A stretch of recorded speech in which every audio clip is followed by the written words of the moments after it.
The richest client I ever had died alone in a hospital room with no one holding his hand. He was worth over $200 million. He had a house in Aspen, an apartment in Manhattan, a yacht he used twice. He had 3 children who had not spoken to him in years. He had 2 ex-wives who took his calls only through attorneys. The nurses told me he kept asking for someone named Margaret. Margaret was his college girlfriend. He had left her 54 years earlier because she was not ambitious enough for him. She was a kindergarten teacher. He wanted someone who matched his trajectory. He found her. Then he found another. Then another. He climbed and climbed and climbed. And at the end, on a morphine drip in a private room that cost $4,000 a night, he was calling out for a kindergarten teacher from Indiana who had loved him when he had nothing. I tell you this not to say money is bad. Money is not bad. Money is not good. Money is neutral. It is a tool, like a hammer. You can build a house with it, or you can destroy one. What matters is the hand that holds it and the mind that directs it. I spent 35 years as a wealth management advisor watching what money does to people, watching how it reveals them, twists them, frees them, traps them. I manage portfolios for families across 3 generations. I saw grandparents build, parents inherit, and grandchildren destroy. I saw patterns repeat so predictably it was almost boring. And I saw the rare ones who got it right, who understood something about money that most people never figure out until it is too late. Here is what I know. Most of you watching this are making mistakes with money right now. Not math mistakes, behavior mistakes, psychology mistakes. You are operating on assumptions you have never examined. You are repeating patterns your parents taught you without knowing they taught you anything. You are chasing numbers without knowing why. And one day you are going to wake up and realize you traded years of your life for something that did not actually make you happy. I want to tell you what nobody told me when I was starting out. What I had to learn by watching hundreds of families make the same mistakes over and over. The first thing is this: money will not change who you are. It will amplify who you already are. If you are generous with a little, you will be generous with a lot.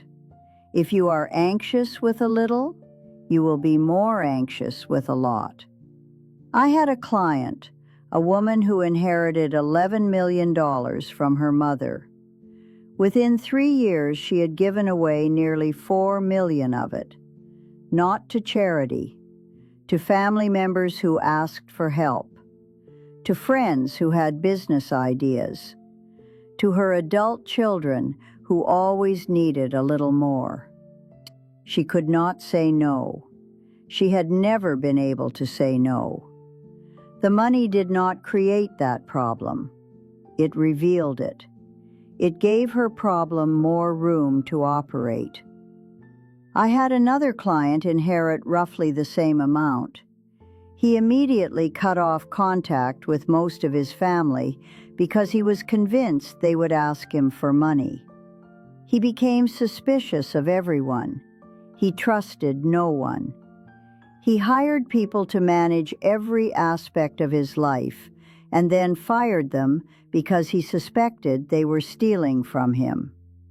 He died with most of his inheritance intact and almost no relationships left. The money did not make him paranoid. He was always paranoid. The money just gave his paranoia a bigger stage.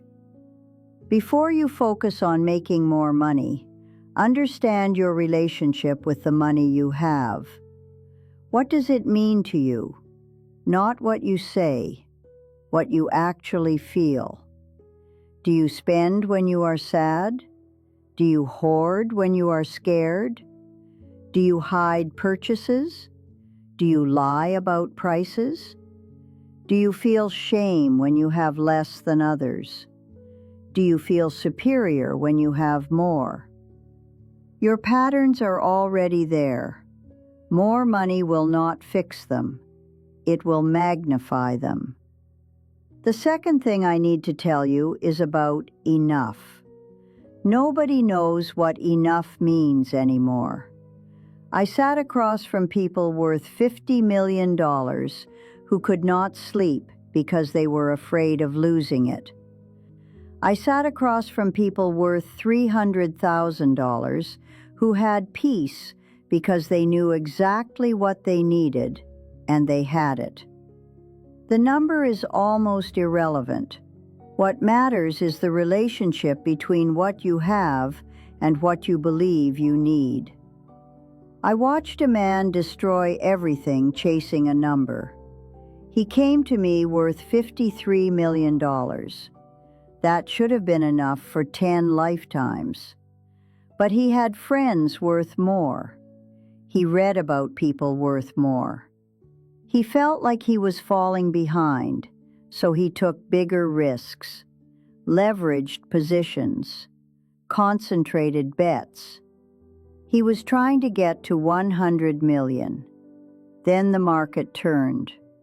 In 11 months, he lost $47 million. When he sat in my office at the end, worth maybe $6 million, he was broken. Not because $6 million is poverty, it is not, but because he had defined his entire identity by a number, and the number had collapsed. He never asked himself the question, how much is enough? He could not answer it at 53 million, and he could not answer it at 6 million. The emptiness inside him was not a money problem. It was a meaning problem. No amount was ever going to fill it. Ask yourself right now, what is your number? The number where you would stop chasing and start living. If you cannot answer that question, you will chase forever, and you will never catch it, because the finish line keeps moving. Now I want to talk about what money does to marriages. I have seen more marriages destroyed by money than by affairs. Financial conflict is the #1 predictor of divorce. But here is what people miss. The fights are never really about the money.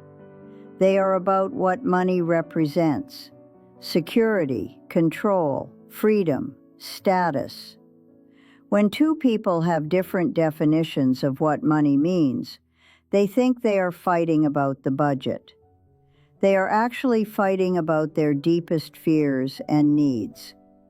I had clients, married 30 years, who screamed at each other constantly about spending.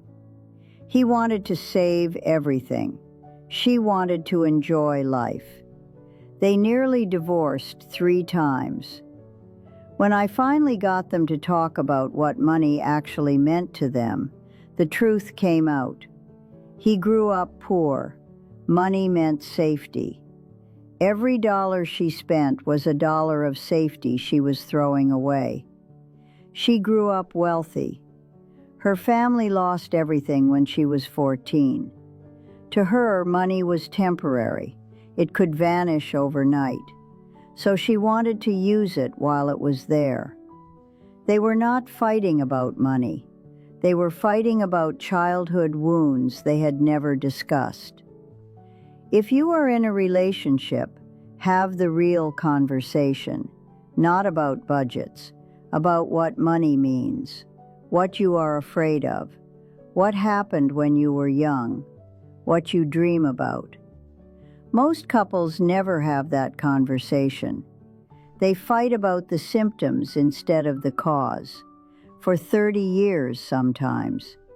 Do not be one of those couples.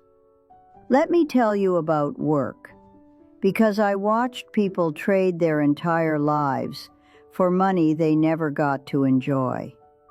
My first husband was one of them, Thomas. He was a corporate attorney, brilliant, driven. He worked 70 hours a week for 30 years. He had a file in his desk labeled retirement plans, brochures for trips we were going to take, Italy, New Zealand, Alaska. He was going to retire at 60, and we were finally going to live. He died at 58, heart attack, Tuesday afternoon, his office. I cleaned out that desk. I found those brochures. We never took any of those trips. All those hours he billed, all those weekends he missed, all those vacations he postponed. For what? Money in an account he never got to spend, a retirement he never got to have, a wife who had to learn how to live without him when she thought she had decades left with him. You are trading your life for money every time you go to work. Hours of your one finite life in exchange for dollars. That is the deal. The question is whether you are getting a fair trade. I watched people trade their health, their marriages, their children's entire childhoods. They were going to enjoy life later. Later came, and they were too sick, too tired, too alone, too estranged from the people they had neglected. I am not saying do not work hard.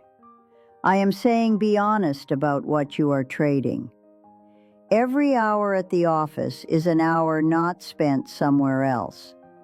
Make sure you are choosing that trade with open eyes. I want to tell you about the people who understood money, because I did not only see disasters. I saw people who got it right. They had things in common. They knew what enough meant for them personally. They valued freedom over status.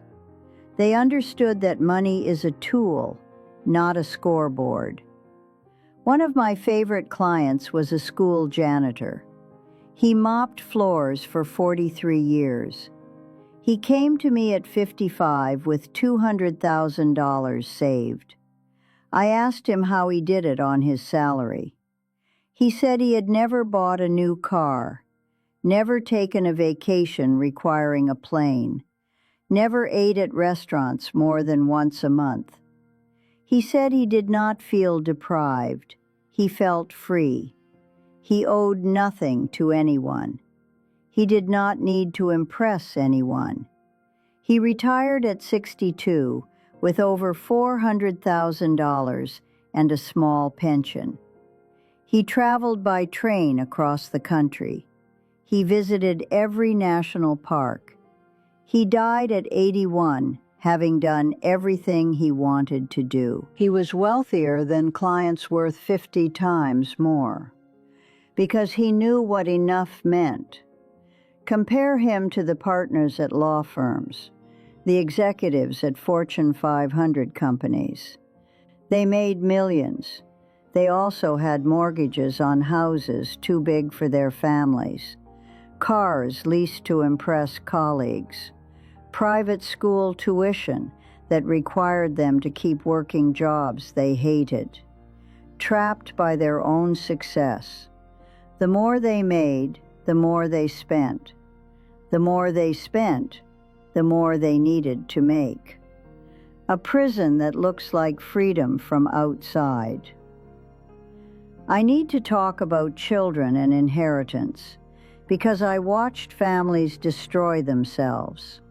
The worst fights I witnessed were not between strangers. They were between siblings, brothers and sisters who had loved each other their whole lives, suddenly at war over who got the house, who got the jewelry, who Dad loved more based on how he divided the estate. Money brings up every unresolved feeling, every childhood wound, every competition parents thought they had managed fairly. I watched a family, 4 adult children, completely fracture after their mother died. She left slightly more to the youngest because he had less. The other 3 interpreted this as proof she had always loved him more. They hired lawyers. They contested the will. They spent more on legal fees than the difference in inheritance.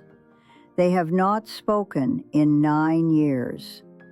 Over a gap of maybe $80,000 and a lifetime of feeling unseen.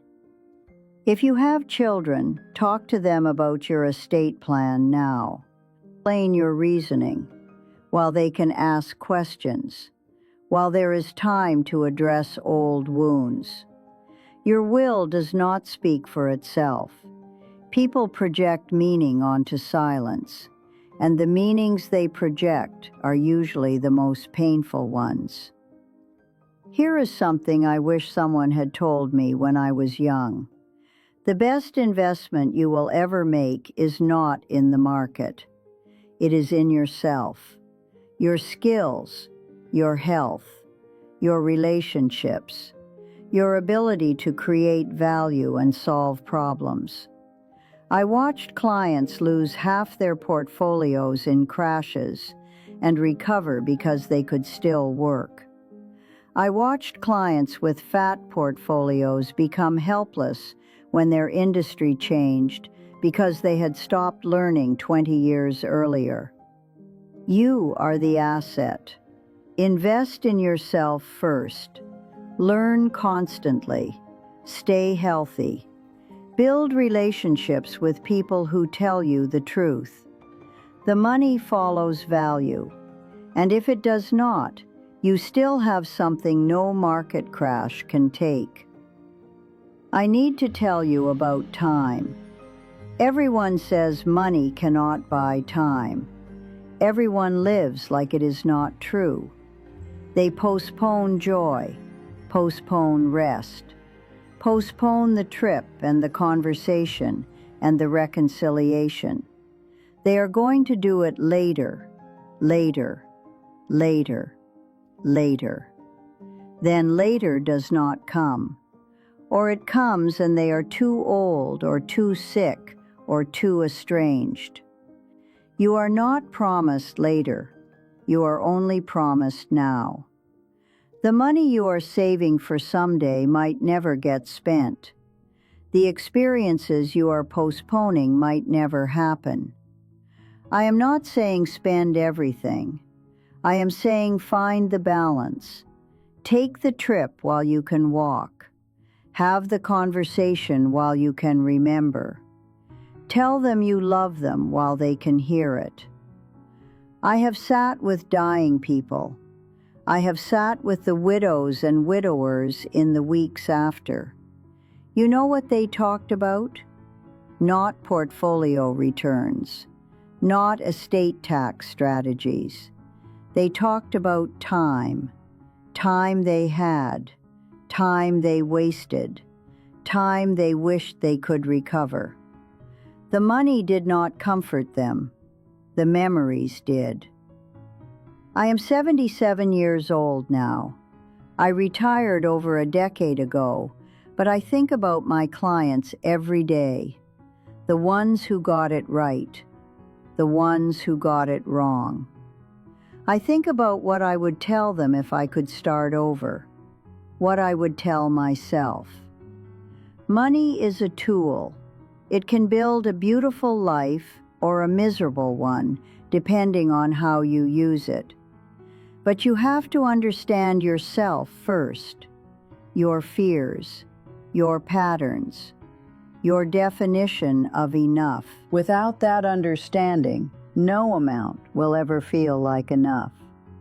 You will be that man with $200 million dying alone, calling out for a kindergarten teacher who loved him when he had nothing.